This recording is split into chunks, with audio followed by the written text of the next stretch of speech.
નમસ્કાર, mid day ન્યૂઝમાં આપનું સ્વાગત છે। હું છું અક્ષય। સમાચાર અમદાવાદથી। કેન્ટીન ચલાવતી શાળાઓમાં આરોગ્ય વિભાગ દ્વારા તપાસ હાથ ધરાઈ છે। આનંદ નિકેતન સ્કૂલની ઘટના બાદ ફૂડ વિભાગ એક્શનમાં આવ્યું છે। અલગ અલગ ઝોનમાં ટીમો બનાવીને ચેકિંગ શરૂ કરાયું છે। કેન્ટીનમાં બાળકોને કેવું ભોજન અપાઈ રહ્યું છે તેની તપાસ હાથ ધરાઈ છે। સ્વચ્છતા પર કેવું ધ્યાન અપાય છે તેની પણ તપાસ કરાઈ છે। હાઇજીન, મટીરિયલ, કેન્ટીન ચલાવવાના ડોક્યુમેન્ટ્સ તમામની તપાસ થઈ રહી છે।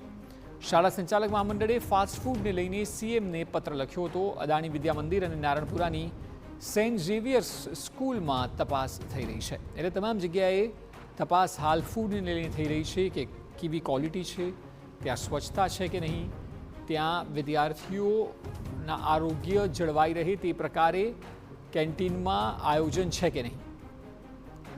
આ બાબતને લઈને અલગ અલગ સ્કૂલોમાં શાંતિ નિકેતન, આનંદ નિકેતન સ્કૂલમાં તપાસ થઈ રહી છે। હાલ તેના દ્રશ્યો છે।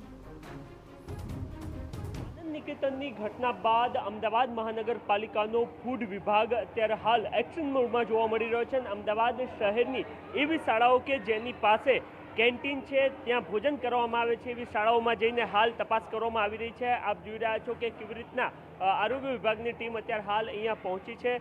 અદાણી જે સ્કૂલ આવેલી છે ત્યાં એમના દ્વારા વિદ્યાર્થીઓને જે ભોજન આપવામાં આવતું હોય છે એની તપાસ કરવામાં આવી રહી છે। અલગ અલગ જગ્યાઓ પર ટીમ બનાવીને અત્યારે હાલ તપાસ કરાઈ રહી છે। આપ જોઈ રહ્યા છો કે કેવી રીતના જે પણ ભોજન કરાવવામાં આવી રહ્યું છે બાળકોને, વિદ્યાર્થીઓને, એની તપાસ કરવાઈ રહી છે। આ સિવાય એના સેમ્પલિંગની પ્રક્રિયા પણ કરવામાં આવી રહી છે અને ત્યારબાદ જો સેમ્પલમાં અનહાઇજીન વસ્તુ મળશે તો ત્યારબાદ એ સંદર્ભની અંદર કાર્યવાહી પણ થતી જોવા મળશે। મહત્વનું છે કે આનંદ નિકેતનની જે કેન્ટીન છે એમાંથી કાચ મળ્યો હતો અને એ કાચ મળવાની ઘટના બન્યા બાદ મહાનગરપાલિકાની ટીમ દ્વારા અલગ અલગ અમદાવાદ શહેરમાં આવેલી લગભગ 50 કરતાં પણ વધારે જે શાળાઓ છે ત્યાં હાલ તપાસ કરવામાં આવી રહી છે। આરોગ્ય અધિકારી આપણી સાથે છે, એમની સાથે વાતચીત કરીએ। સર, કઈ બાબતનું ખાસ ચેકિંગ કરવામાં આવી રહ્યું છે? હાલમાં અમદાવાદ શહેરની અંદર જે સ્કૂલો ચાલે છે તેની અંદર બાળકોને ભોજન પીરસવામાં આવે છે। એ ભોજન પીરસવાવાળી જગ્યા છે તે લાયસન્સ ધરાવે છે, હાઇજેનિક કન્ડિશન છે કે નહીં, યોગ્ય ગુણવત્તાવાળા ખાદ્ય પદાર્થો, રો મટીરિયલ વાપરે છે કે નહીં, એનું ચેકિંગ હાથ ધરાઈ રહ્યું છે અને જરૂર પડે ખાદ્ય પદાર્થના નમૂનાઓ લઈ લેબોરેટરીમાં પરીક્ષણ અર્થે મોકલી આપવામાં આવશે। આમ જનરલી કેન્ટીન જે શાળાઓ ધરાવે છે એમને કઈ કઈ બાબતોનું ખાસ ધ્યાન રાખવું જરૂરી છે? સૌથી પહેલાં તો એમને food safety and standard act 2056 licence મેળવવાનું હોય છે। ત્યારબાદ જે રો મટીરિયલ ખરીદ કરવામાં આવે છે એ સારી ગુણવત્તાવાળું ખરીદ કરવાનું હોય છે। રસોડું જે બનાવતા હોય એ બનાવટવાળી જગ્યા એકદમ હાઇજેનિક કન્ડિશનમાં હોવી જોઈએ।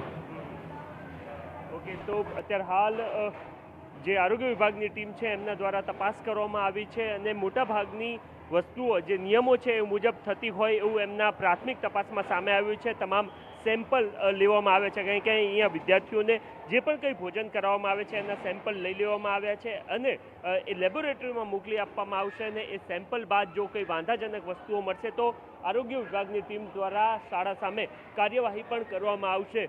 બીજી મહત્વની વાત એ પણ છે કે થોડા દિવસ પહેલાં શાળા સંચાલક મહામંડળ દ્વારા મુખ્યમંત્રીને એક પત્ર લખવામાં આવ્યો હતો અને એમાં પણ એ પ્રકારની સ્પષ્ટતા કરવામાં આવી હતી કે ચાહે શાળા હોય એટલે કે શાળાનું કેન્ટીન કે પછી એની આજુબાજુનો જે વિસ્તાર છે જ્યાં જંક ફૂડ આપવામાં આવતું હોય તો એ બાબતને લઈને પણ ધ્યાન આપવામાં આવે।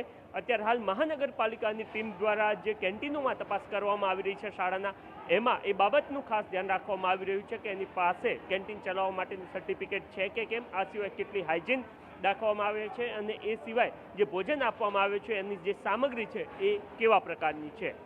કેમેરામેન ઇમરાન શેખ સાથે નરેન્દ્ર રાઠોડ, TV9 અમદાવાદ।